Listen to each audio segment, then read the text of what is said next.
Je sais que ce sont des élèves responsables. Et grâce à ça, ils vont pouvoir en étant des élèves fiers et en gardant ces tables.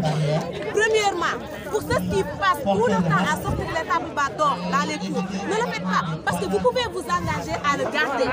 ici d'or parce que vous asseyez. Mais quand vous vous levez et que vous partez, êtes-vous sûr que personne ne va laisser? Deuxièmement, nous avons l'habitude, nous filles, de nous asseoir sur les tables. Ce n'est pas bien. Parce que le banc nous supporte. Mais la table n'est pas faite pour supporter un poids d'être humain. Il est fait pour supporter les cahiers. Donc donnons à César ce qui appartient à César. Scolaire, chers collègues, chers élèves, chers invités, mesdames, messieurs. C'est un grand honneur, doublé d'un plaisir incommensurable, qu'en ma qualité de proviseur, ayant la destinée de conduire le lycée Serigne Ababacar Sy Al Khalifatul Tidjaniya, je voudrais en toute humilité et au nom de la communauté éducative vous exprimer toute notre gratitude pour avoir répondu à notre invitation malgré les contraintes de temps liées à votre agenda très chargé. Votre présence, si besoin était de le préciser, a donné à cette manifestation un caractère solennel malgré toute sa sobriété. Elle illustre encore une fois votre attachement à l'éducation de notre jeunesse en général et au lycée Ababacar Sy en particulier. Nous vous serons à jamais reconnaissants. Mesdames, Messieurs, il y a un peu plus d'un an, lorsque je prenais les rênes de la gestion de cet établissement, après un diagnostic sans complaisance des difficultés qui l'entravent, il m'est venu à l'esprit l'idée de soumettre à mes collaborateurs que vous êtes un projet éducatif quinquennal dénommé l'APSI Horizon 2025, dont le but est de circonscrire l'ensemble des préoccupations identifiées. Ce projet s'agit d'une vision prospective du lycée à l'horizon 2025, c'est-à-dire dans les 5 ans à venir. Il est articulé autour de 10 axes majeurs, dont l'un, non moins important, porte sur le renforcement du niveau d'équipement en mobilier et en matériel informatique, entre autres. Dans ce sillage, nous avions lancé l'idée de surseoir temporairement à l'achat de blouses scolaires et de rehausser les frais d'inscription à 10 000 francs CFA. Avec l'aval du conseil de gestion de l'établissement, structure réunissant toutes les composantes du service, en mettant en application ces mesures, nous avons pu mobiliser plus de 6 millions de francs CFA, ce qui nous a permis de lancer en procédure d'urgence l'achat de 100 tables bancs pour un montant de près de 3 millions de francs CFA, mais également d'engager des travaux de réfection de salles de classe et de boxe. En amont, un réajustement budgétaire avait permis de mobiliser des ressources additionnelles pour aménager une infirmerie et réhabiliter les plateaux sportifs. D'autres projets que je ne voudrais révéler verront sous peu le jour. Notre philosophie demeure compter sur nous-mêmes d'abord avant de compter sur l'autre. Mesdames, Messieurs, chers partenaires de l'association Dolel Tivaouane, en magnifiant votre volonté de nous accompagner par un premier don en nature de 50 tables bancs, vous avez compris tout le sens de notre combat. Votre geste, combien important, restera à jamais gravé dans les annales du lycée Khalifa Ababacar Sy, dont la lumière illuminera pour toujours le chemin de votre association. Par ma voix, la communauté éducative du lycée vous dit merci et vous exprime toute sa fierté de vous compter parmi ses partenaires privilégiés. Parlant de partenaires privilégiés, je pense implicitement au conseil départemental, à la mairie, aux ICS, à l'entreprise GCO ou à des bienfaiteurs comme Abdoulaye Ndiaye Ngaldo et l'honorable député Diopsi ou Djansi. Mesdames, Messieurs, je ne peux être plus long dans mon propos, car le temps nous guette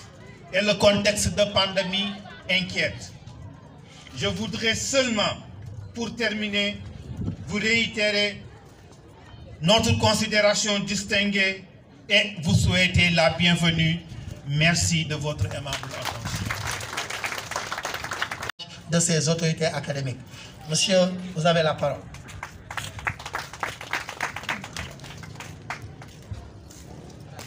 Merci. Vous me permettrez, avant de débuter mon propos, de demander à l'assistance d'observer une minute de silence. Parce que, comme vous le savez, l'année scolaire passée a été particulière à tout point de vue. Ici, au niveau du lycée Ababacar Sy de Tivaouane, où nous avons perdu des collègues qui sont tombés au champ d'honneur, les armes à la main, qui ont tout donné à l'école et à l'éducation. Donc c'est le moment et le lieu pour moi encore de présenter nos condoléances.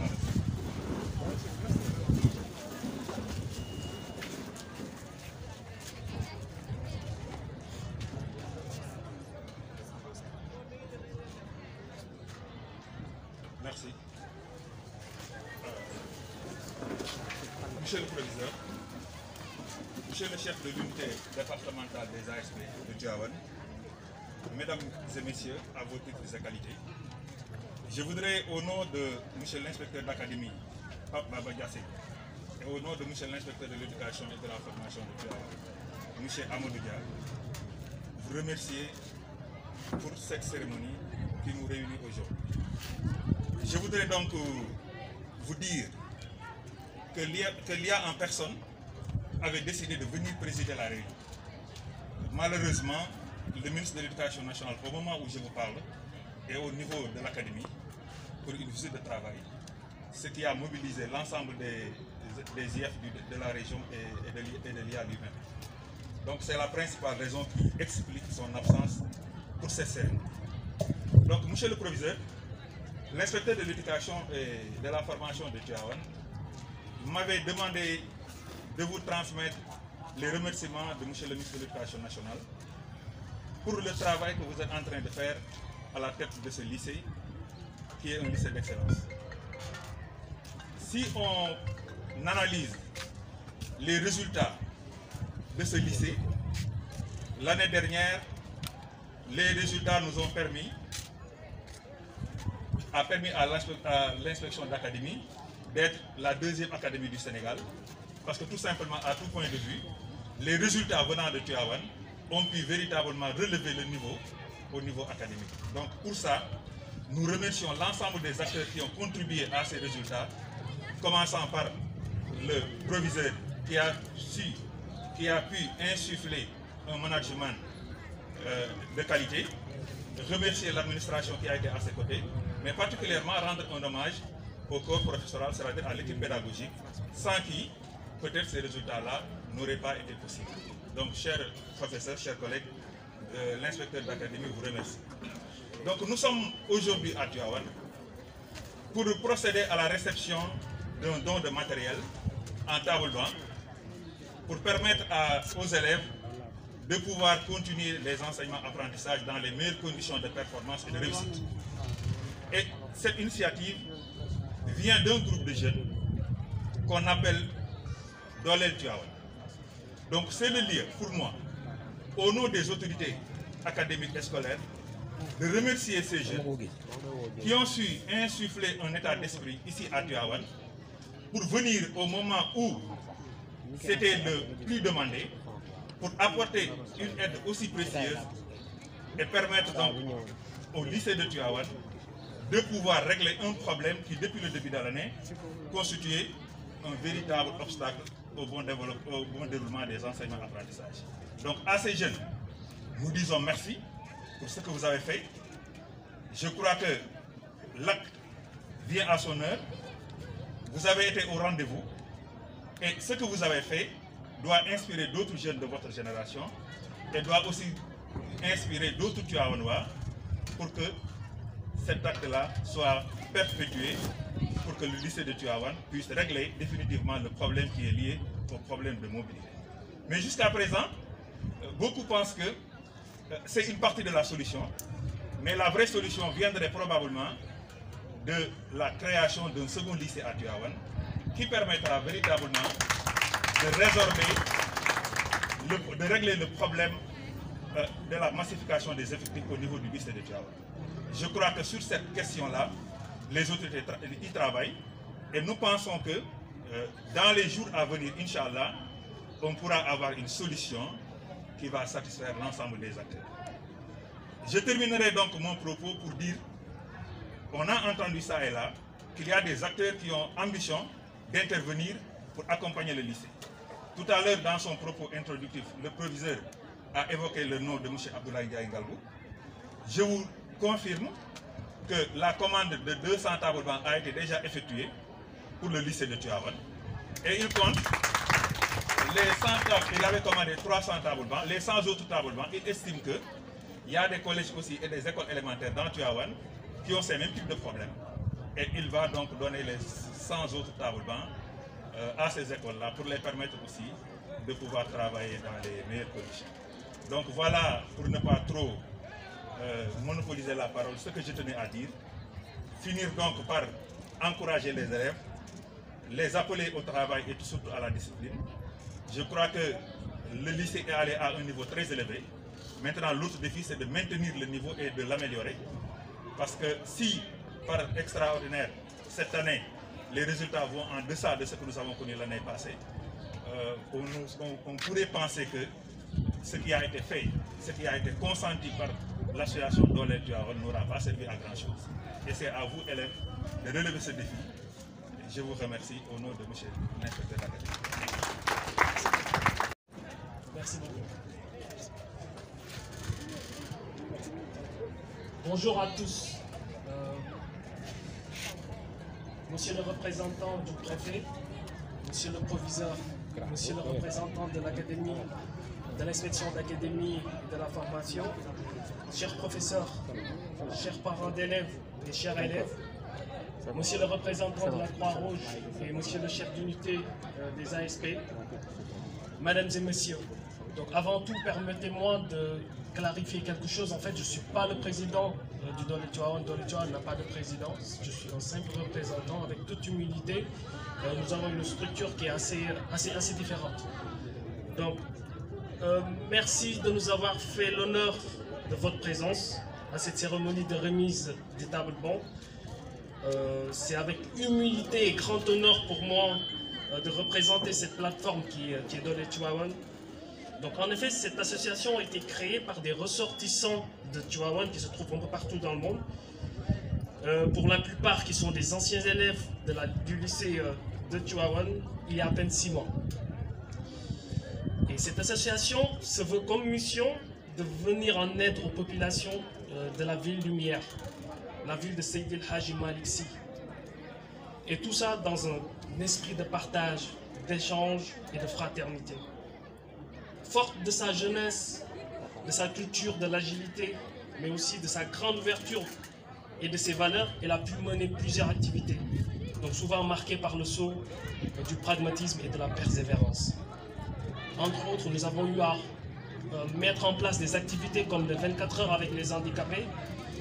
comme la construction d'abris pour un dara de Serigne Mansour Sy Gueye de Fogny, un projet de collecte et recyclage, donc pour pouvoir récupérer des habits, pour pouvoir les distribuer aux habitants et aux personnes qui sont les plus nécessiteuses. Donc, permettez-moi, encore une fois, de prime abord, permettez-moi, mesdames et messieurs, de remercier très chaleureusement l'ensemble du personnel du lycée sous le chaptel du proviseur. Votre disponibilité, votre abnégation, ainsi que votre étroite collaboration ont joué un rôle prépondérant pour la réussite de ce projet. Toutefois, la réalisation de la première phase d'un tel projet ne serait pas possible sans le concours très remarqué des parents d'élèves qui sont ici représentés par M. Ousmane Diom, qu'on remercie chaleureusement, mais aussi par des fidèles de la ville du vénéré Seydi El Hadji Malick Sy, de bonne volonté. Cela prouve encore une fois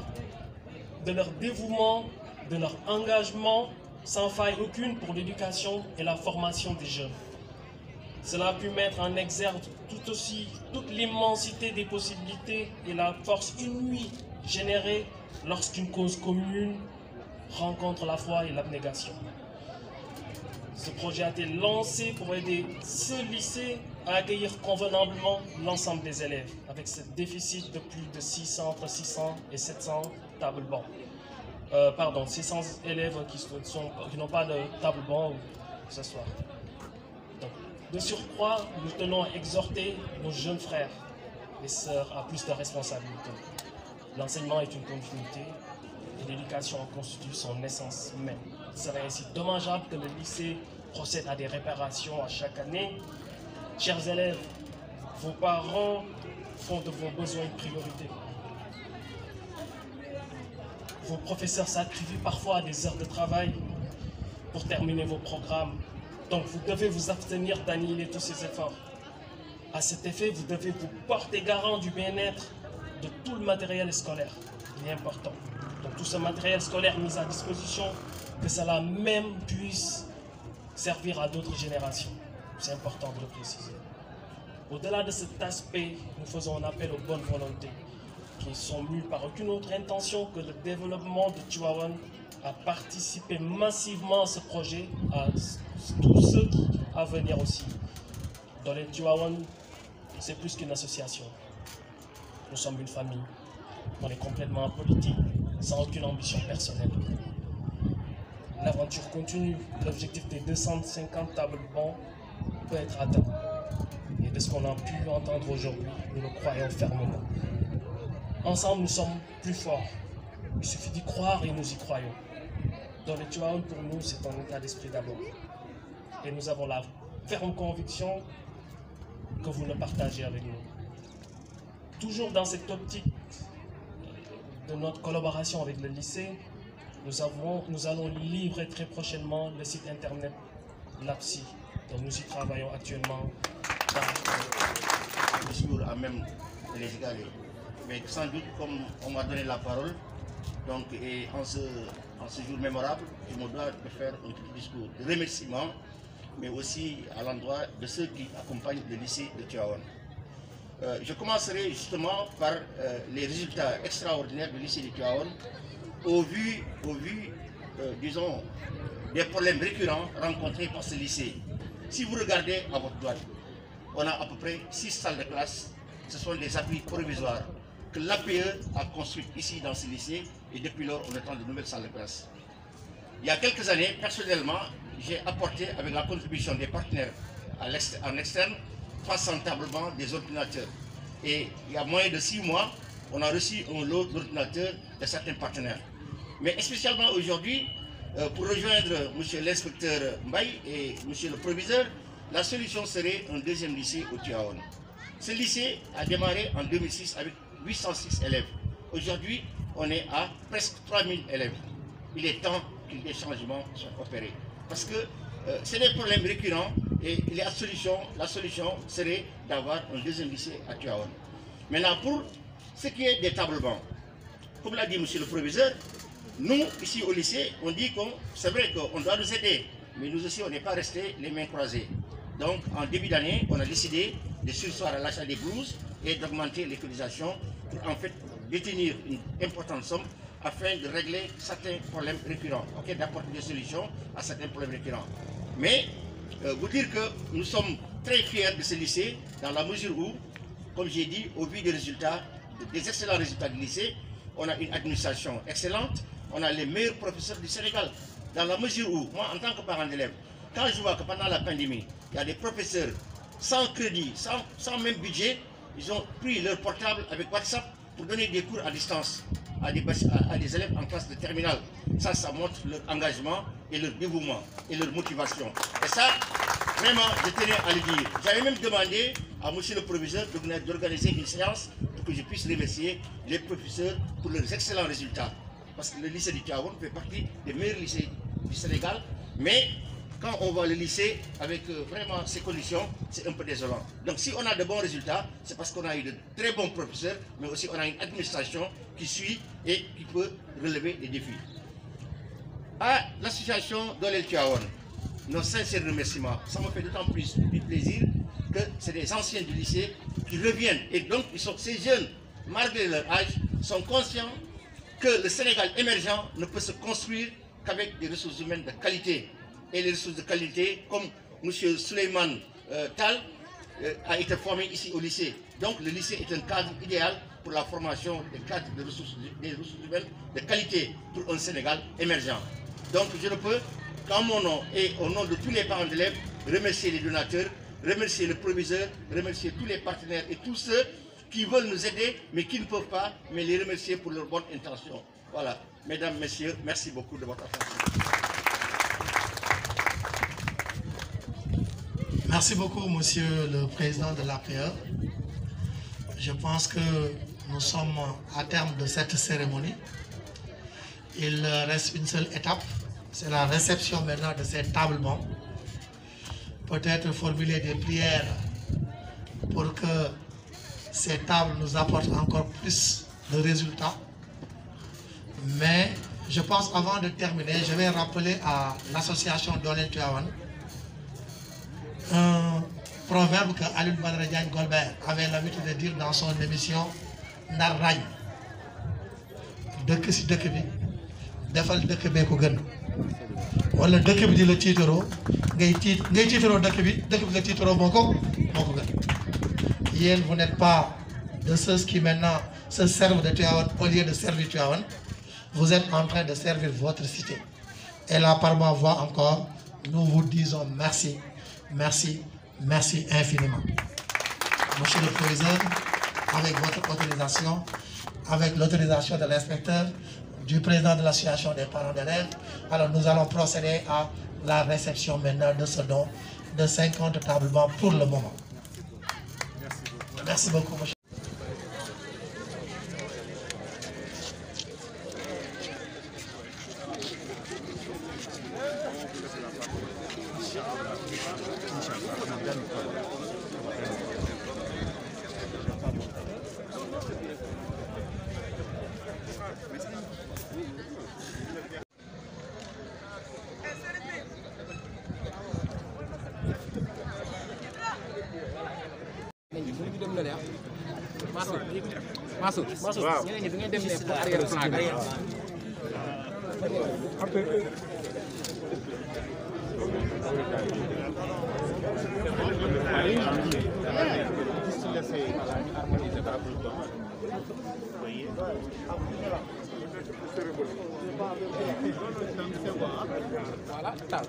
Donc, voilà, monsieur l'inspecteur Dakar, dans l'association des parents d'élèves, c'est le représentant de l'association Dolel Tivaouane. Je vous remercie remercions encore une fois ce geste qui est d'une portée hautement symbolique. Hein? Vous allez expliquer combien de tables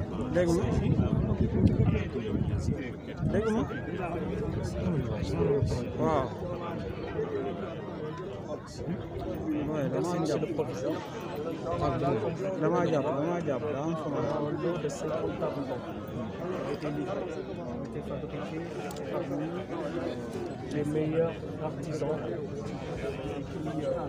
Dès que le début, c'est la première livraison, nous avons et nous travaillons d'arrache-pied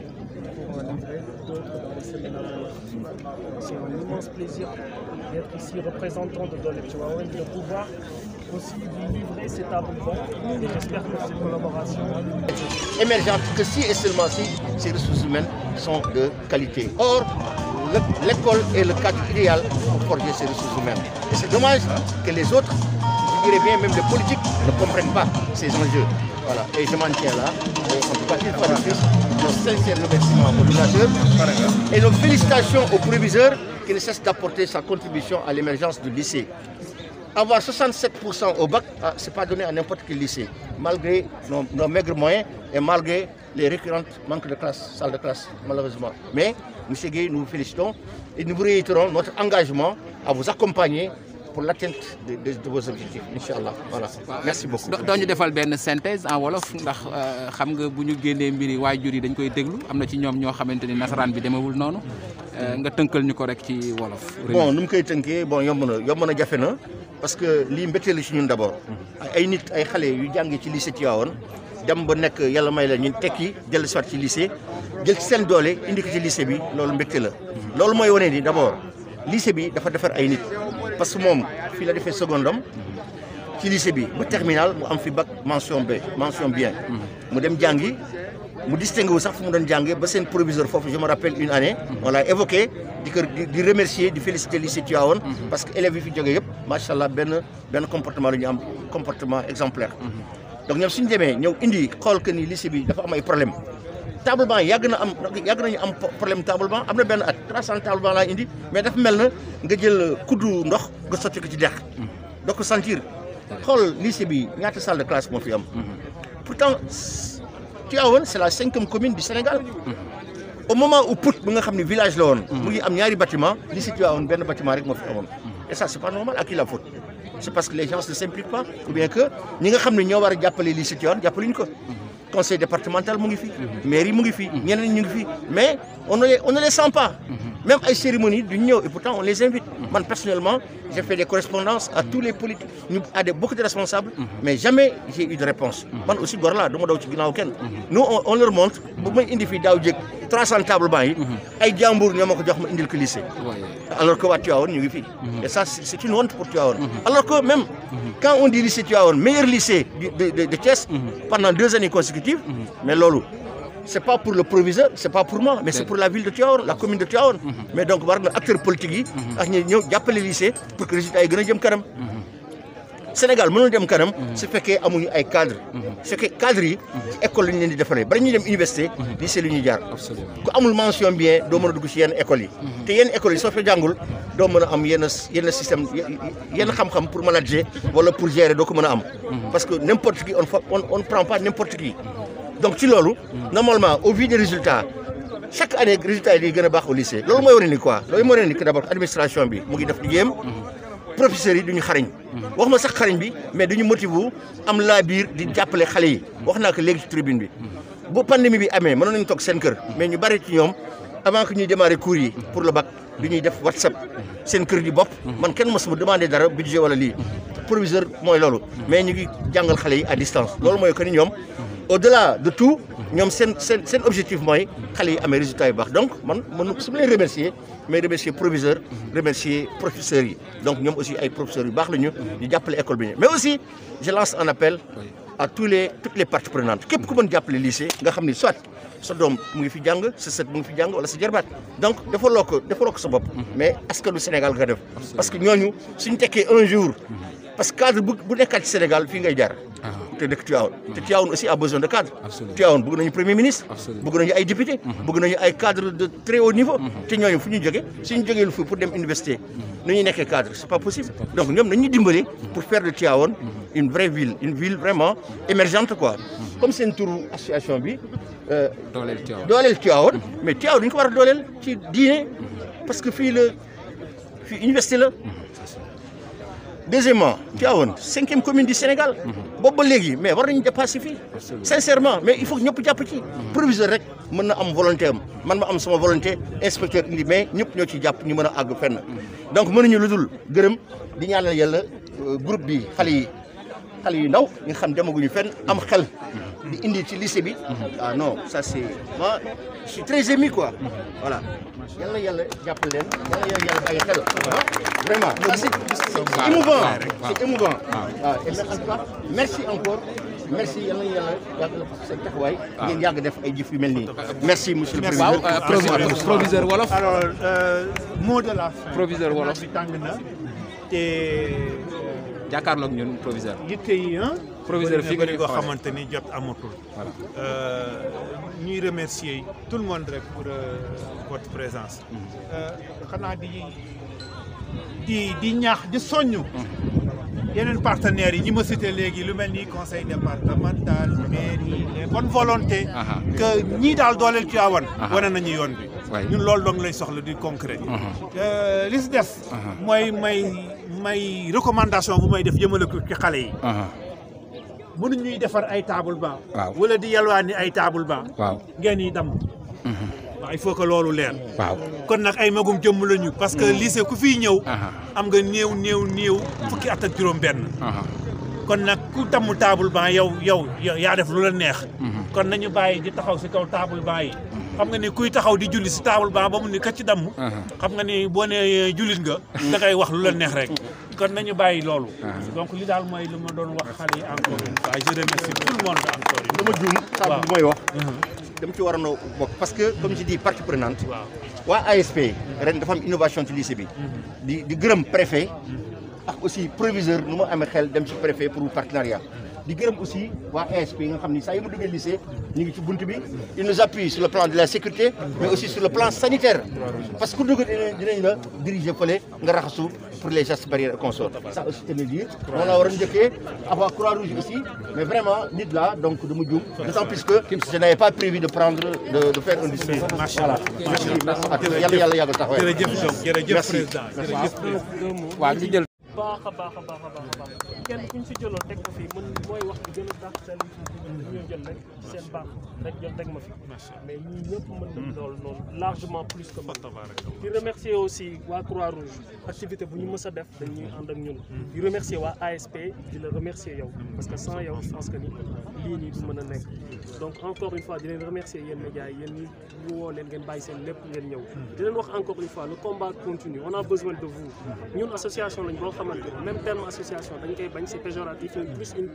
plateforme la boo xamante ne li ñu tax a jóg lenn kese la mooy dimbali si suñu wàllu xam-xam bu néew bi ñu yàlla may ci doole bi néew bi ñu yàlla may ci xaalis bu néew bi ñu yàlla may pour fexe ba changer état d'esprit d'abord balaa ñuy changer physiquement li nga xam ne moom moo fi nekk ñun ñu ndaw rek lañ mënuñu changer Tivaouane mënuñu ko c'est impossible yàlla may ñu loolu mais lim ñu mën ñuy ndawaan dinañ ko jéem a def donc defuñu politique encore une fois defuñu politique dañuy dimbali rek te yàlla tax donc carcan yooyu buñ si dugg donc ngir yàlla ak yonent bi ñu ngi leen di ñaan ngeen ñëw jàpp si combat bi ngeen jàpp seen dërëm yooyu bu leen ko xeeb képp koo xamante ma gis nga ko mën nga wasaare information bi ñun ñi képp ñu mën a dimbali ñu dimbali ko parce que lii ni ñaari table benn table ba dina permettre 2 élèves ñu toog et aussi li proviseur jeexalee rek laay wax yéen élèves yi ñu war a am benn dépassement bu leen di permettre lii nii ngeen sàmm donc il faut aussi ngeen sàmm ci bu baax a baax il faut ngeen veiller à ce que ñu nga xam ne koy def donc voilà les tables c'est pour eux donc baax na si aussi ñoom ñu wax nan lañ gisee li leen jox présenté wul président du gouvernement scolaire du lycée Ababacar Sam. Nous sommes très contents de ce don remarquable venant de l'association Doolel Tivaouane. C'est vraiment, comme le nom indique, Doolel Tivaouane. Vous faites vraiment les intéressants pour les toits. Et je sollicite aussi aux élèves de ne pas gâcher les tables bancs, parce que ça, c'est la propriété. Tant que c'est olof, ñu ngi am contentement bu baax a baax si don bi ñu defal, parce que lii yombul, parce que kuy bàyyi xel lycée bi nga jàngee kooku mën nañ ñoo wax yaa ngi bàyyi xel leneen ak leneen ak leneen di ñaan élèves yi pour ñu bañ a yàq table banc yi, parce que lii buñ ko yàqee ñun, parce que du ñaari nit mën a bokk toog benn nit waru kaa mën a yàq te comme que indi nañ ci 50 table banc mën nañoo am yeneen i dons yi fi mën a ñëw te pour cela ñun ñoo leen mën a encourager bañ mën fee indi yeneen ak ñu respecté si li ñu war ñun pour bañ a yàq table banc yi bañ a yàq tamit leneen loo xamante ni ñun ñoo ko moom te mu ngi ci école bi et je vous remercie beaucoup merci beaucoup. asalaamaaleykum donc ñu ngi leen di nuyu bu baax a baax di rafetlu aussi seen teewaay tey. Donc tey comme ni ngeen ko gisee dañ doon procéder à une cérémonie de remise u 50 table banc yi moom ngeen gis nii pour lycée bi suñu projet une famille une table banc donc konte tey jot na ñu leeral ay quelques points donc points yi ñuy leeral lenn la première chose mooy lan mooy dooleel Tivaouane donc yaakaar naa ni ñu bëri dañuy dégg dooleel Tivaouane mais xamuñu lan moo nekk ci ginnaaw donc je pense que ne baax na tey ñu leeral ko bu baax a baax a baax. Dooleel Tivaouane lenn la man j'aime pas le terme association c'est plutôt une plateforme boo xamante ma dañuy dajale doomu Tivaouane ak ñëpp koo xam day safoo Tivaouane que foo mënti nekk nga nekk ci àdduna bi nga nekk France parce que am nañu ay membres en France en Espagne en Italie au Japon au Maroc ak biir Sénégal gii nii yëpp donc sans xaj ak seen sans distinction de culture sans distinction aussi de religion et cetera donc ñëpp bokkoo xam ni am safoo tout juste pour dimbali Tivaouane donc loolu plateforme la boo xamante ma daf ñuy permettre ñuy mën a am ay échanges di waxtaan di saafonte di trouver ay solutions ci ay problèmes parce que li ñuy wax naan chaque fois dañuy metti tout ay mbir mais ñun mën nañoo fexe ñun suñu pexe yoo xamante ma yu néew la suñu doole yu néew nan lañ mën a fexe ba saafara problème boobu doog ko dénoncer donc looloo waral ñu créer plateforme boobu ci wàllu structure lan la ñun sànq ñu ngi doon ko wax bokkuñu comme yenn association yi da ngay am président am secrétaire général am trésorier ñun on est structuré d'une façon différente dañoo am benn organisation boo xamante ma dafa horizontale maanaam dañ ko teg ci ay pôle parce que ça veut dire que ni ñun dañuy bëgg tout le temps di dem ci loo xamante ma dafa am njariñ wax yu bëri amul sens donc li ñu bëgg mooy di teg ay actes yoo xamante ma nit ñi dañ koy gis di si teg seen baaram donc loolu moo tax ñu adapté suñu structure pour mën a répondre ay besoins ak ay problématiques structure yooyu nan la demee 4 pôles lañ créé benn pôle boo xamante ma pôle communication la marketing buy permettre tout simplement tout ce qui est suñu wàllu information wala wàllu marketing bi jëm ci réseaux sociaux yi ci marketing digital bu jëm aussi ci biir suñu groupe yi nan la ñuy fexe ba def interaction entre membres yi ñoom ñoo koy saytu ñoom ñooy wax ci suñu kàddu pôle bu lëmb la yoo xamante ma am nañ ay graphiste ci biir am nañ ingénieur informaticien ci biir am na ñoo xamante ma ci wàllu bind lañ leen yàlla gën a maye donc ñoom ñëpp ñoo boole seen xel ak seen xalaat te ñoom ñëpp ay doomu Tivaouane lañ jógewuñu fii feleen fu dul Tivaouane pour mën a participer ci loolu pôle finance xaalis la ñu wax parce que il faut que association aussi pour son fonctionnement interne mu mën a am xaalis pour mën a résoudre ay problématiques yu taxaw yu ponctuelles donc ci kaw loolu la ñu créé pôle finance lëmb buy saytu xaalis parce que transparence dafa nekk lu am xoo xamante ma valeur la parce que ñun suñu lépp valeur la éthique la déontologie la ak ay principes yoo xamante ma moom moo tax tey jii nii ñuy mën a def yenn actes yi di ci fier parce que kenn nekkul suñu ginnaaw du politicien du kenn nekkul suñu ginnaaw te kenn du mës a nekk suñu ginnaaw parce que ñoom moom suñu bopp am nañ liberté boobu donc loolu li ñu ko may mooy pôle finance boo xamante ma dina dem di ñu utal ay koom fépp foo xam xalaat na ko mën na ko muy partenaire mais aussi comme boobu mu saytu ko ci biir teg ay plan financier yu wóor yu leer ak booy ñoo xamante ma ñu am xam-xam nañ seen xam-xam màcc ci loolu ñu yàgg cee yëngatu ñoo xam ne ay pur produit Tivaouane la ñoom ñoo ci nekk loolu yëpp su taxawee il faut que ñu teg ay réalisation parce que réalisation yi moom mooy mën a jëmmal suñuy acte ñu am 2 types de pôles yoo xamante ma loolu moo ko tax a jóg pôle aide sociale pour tout ce qui est ñi nga xam ni ñoo nekk ci daara yi ñi nga xam ni ñoo nekk ci hôpitaux yi ñi nga xam ni seen mobilité dafa xaw a néew et aussi pôle développement tout ce qui est éducation entrepreneuriat projet yoo xam ne dafa jëm ci agriculture ak projet de manière générale donc ñoom ñoo ciy liggéey ñi si nekk ñëpp bëri nañ macha allah profil yu ne c'est-à-dire que ni mécanicien beeg menuisier beeg ba mu ingénieur génie civil beeg ñi si des ñu bëri ñu ngi ci biir te loolu noonu moo nekk suñu doole donc loolu noonu li koy piloté coordonnateur la c'est pas ay chef c'est des coordonnateurs dañuy coordonner liggéey bi rek si quelqu'un a une idée bu mëgg a proposer benn projet day ñëw proposer ko ñun ñi jël ko jëmmal ko doole ko doole moom mu ñëw nag nekk porteur de projet coordonné c'est tout simple c'est-à-dire que amul kenn koo xamante ne tey mooy taxaw ni man maa jiite wala leen donc amuñu président donc loolu lañ doon leeral sànq donc ci kaw loolu jot nañoo teg ay jéego teg nañ ay activités yoo xamante ne c'est des activités concrètes peut-être ñu bëri yëguñu ko mais am na ay activités yu ñu doon def première activité bi nga xam ne jot nañ ko def mooy tout juste bi nga xam ni suñu baay bu baax boobu sëñ Pape Malick si suñu sëriñ yàlla na yàlla yokk leeram ba mu nelawee ci lañ taxaw def mobilisation sol suñu t-shirt di maye ndox pendant 3 jours yooyu yëpp après si lañ teg 24 heures avec les handicapés parce que centre handicapés yi suñuy nawle lañ dañoo dem toog waxtaan ak ñoom xool seeni problème lan la def une journée avec ñoom baleel leen foofu raxasal leen ko jox leen ay kits sanitaires jox leen ay denrées alimentaires et aussi saafonte ak ñoom seeni projet pour financer leen seen kii eau de javel et aussi mettre à disposition une femme boo xamante ne dina leen toggal et toujours dañuy continuer parce que projet dafa am suivi bi ginnaaw bi loolu matee si lañ def collecte et recyclage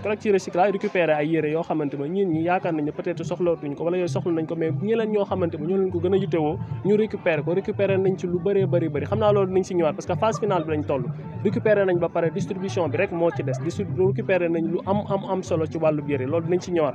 ginnaaw loolu am na benn projet bu ñu teg muy projet mbaar mi parce que dañoo am suñu benn koo xamante ne naataangoo mu yor daara sëñ Mansour Gueye bu nekk Fogny mooy daara oustaz Lamine Diop bu nekk Fogny amoon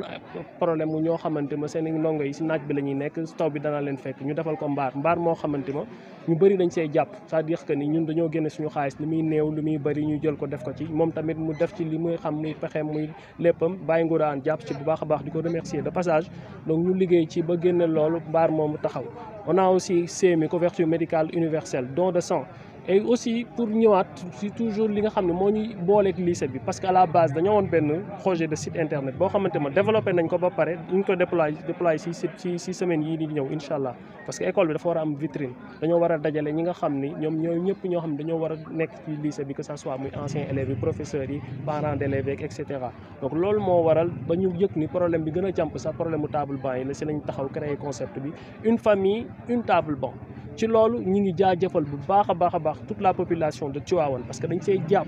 parce que ñenn ñi xeebuñu seen i dërëm loolu lañu indi te loolu moom mooy war ne di firnde ni booloo rek mooy doole suñ ko mënee ñun ñëpp ñu jàpp ci bañ a xalaat leneen suñu gisee problème jéem ko résoudre looloo indi résultat bi nii moo nekk nii